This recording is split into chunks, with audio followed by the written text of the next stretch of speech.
Hello everyone, I'm Hannah and I'm currently living in Darwin, Northern Territory. I'm going to start by telling you a little bit about the problem that I've chosen for my inquiry. Cane toads have been damaging Australian ecosystems since their appearance in 1935. Toads are toxic and fatal to frog-eating species. Due to this, entire species are at risk, as are the structure of ecosystems, because important predators are being reduced. Toads have impacted water monitors in particular, reducing their population to almost half of its original size.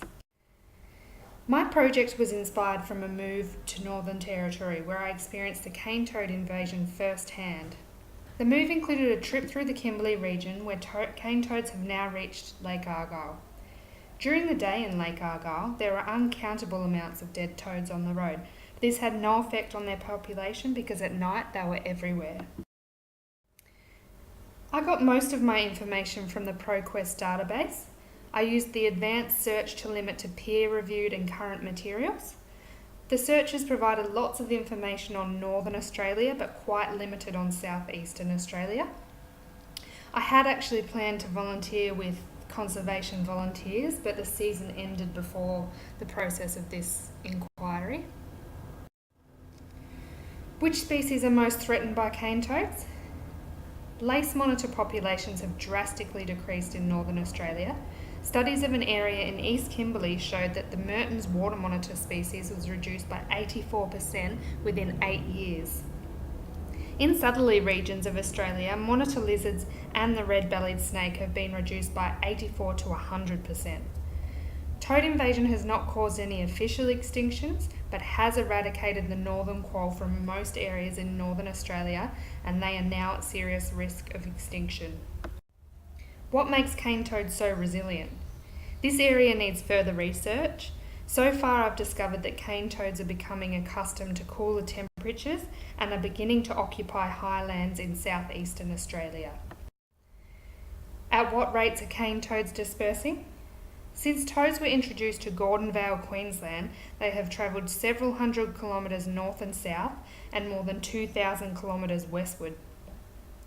They have covered over 1.2 million square kilometres of land. They are now thought to be able to travel further than 55 kilometres a year. How effective is culling? Considering cane toads can produce over 30,000 eggs at a time, there is basically no chance that manual removal will have any lasting results.